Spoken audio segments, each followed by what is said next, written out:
কেডা আবার আইলো এই অসময়? বড় বৌমা, ছোট বৌমা, দেখো তো কে এলো। ও তাগরে এখন আর কাউরে পাওয়া যাইতো না। কামের সময় সবাই কামে ব্যস্ত থাকে। আমি যাইয়া দেখি কে আইলো।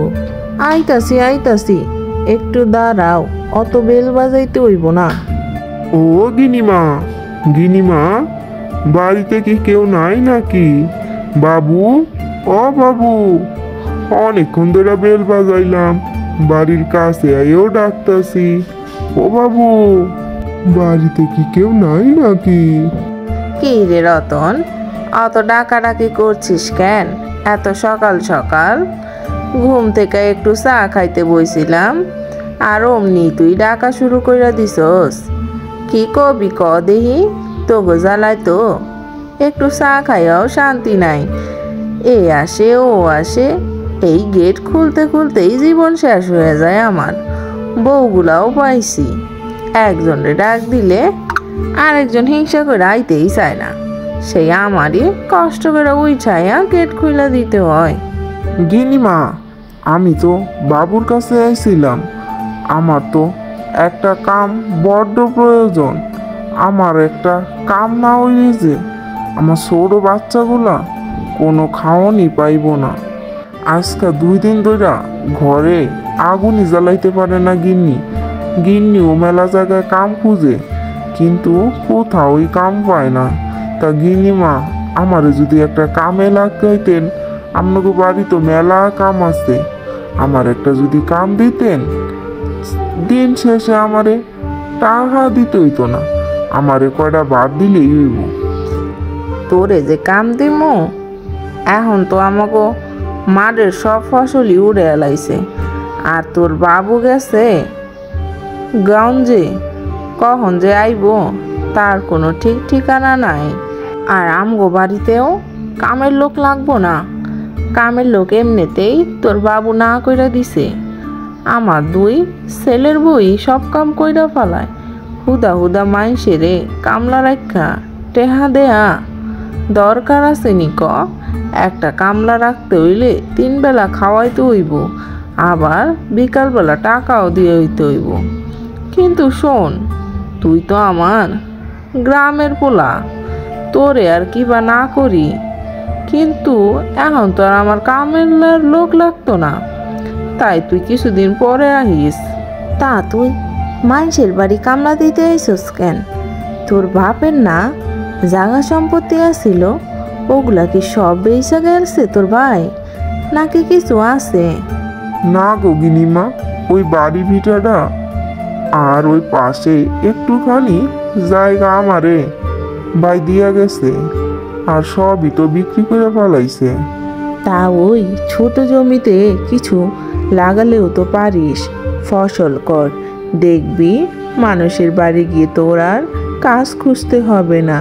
ওইখান থেকে তোর যা ফসল হবে তা দিয়েই তোরা সংসার চালাতে পারবি। পারমু তো গিনিমা, কিন্তু আমার তো কোনো লাঙ্গল নাই। লাঙ্গল থাকলে আমি একা একাই ফসল চাষ করতাম। লাঙ্গল ছাড়া তো আর জমিতে কিছু করা যাইব না, আর কেউ তো আর আমারে মাগনা ভাগনা লাঙ্গল দিব না। তাই তো গিনিমা, আর কি করার, তাই তো মানুষের বাড়ি গিয়ে রোজ রোজ কাম খুঁজি। তাইলে আমি যাই গো গিনিমা, আপনার বাড়ি তো আর কোনো কাম নাই, দেখি অন্য কোথাও কাম পাই কিনা। তারপর সেখান থেকে রতন অন্য জায়গায় কাজের জন্য চলে যায়, আর বুড়ি তার ঘরে চলে যায়। ওইদিকে রতন সারাদিন এদিক ওদিক সব জায়গায় কাজ খোঁজে, কিন্তু কোথাওই সে কাজ খুঁজে পায় না। ও গিন্নি, গিন্নি, কোথায় গেলে? তা বেরিয়ে আসো না, কিছু কি রান্না করেছো? ও গিন্নি, কোথায় গেলে? বড্ড খিদে পেয়েছে আমার। গিন্নি মনে হয় কোথাও কাজের সন্ধানে গেছে, আমি বরঞ্চ এখানে বসে গিন্নির জন্য অপেক্ষা করি। যখন আসবে তখন দুজনে কিছু না কিছু খেয়ে নেব।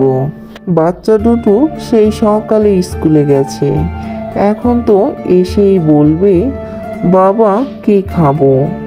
আমি তো আর পারছি না। হে বিধাতা, তুমি আমাকে শক্তি দাও। সব জায়গায় কাজ খুঁজলাম, কিন্তু কোথাও কোনো কাজই পেলাম না। কি গো, তোমার কি খবর? কোনো কাম কাজ কি পাইছো? সব জায়গায় কাজের সন্ধান কইরাইলাম, কিন্তু কেউই কাজের লোক নিতে চায় না। না গো গিন্নি, আমিও সব জায়গায় খুঁজে আইলাম, কেউই নিতে চায় না। গিনিমায় গো বাড়িও গেছিলাম, তারাও আমারে না কইরা দিছে। এখন যে ঠিক কি করমু কি খামু সেটাই চিন্তা করতেছি। 2 দিন ধরে কিছুই রান্না করা হয় না। শোনো, তুমি ঘরে কিছু মুড়ি আছে, সেগুলো 2 ছেলেকে আর তোমাকে দিচ্ছি, তোমরা খেয়ে নিও। আমি না হয় পানি খেয়ে আজকের দিনটাও কাটিয়ে দেব। এভাবে করে তো আর আমাদের সংসার চলবে না। তুমি বরঞ্চ আমাদের যে পাশের জমিটা আছে সেখানে কিছু চাষবাস করো। আর কতদিন আর এভাবে আমরা না খেয়ে থাকবো?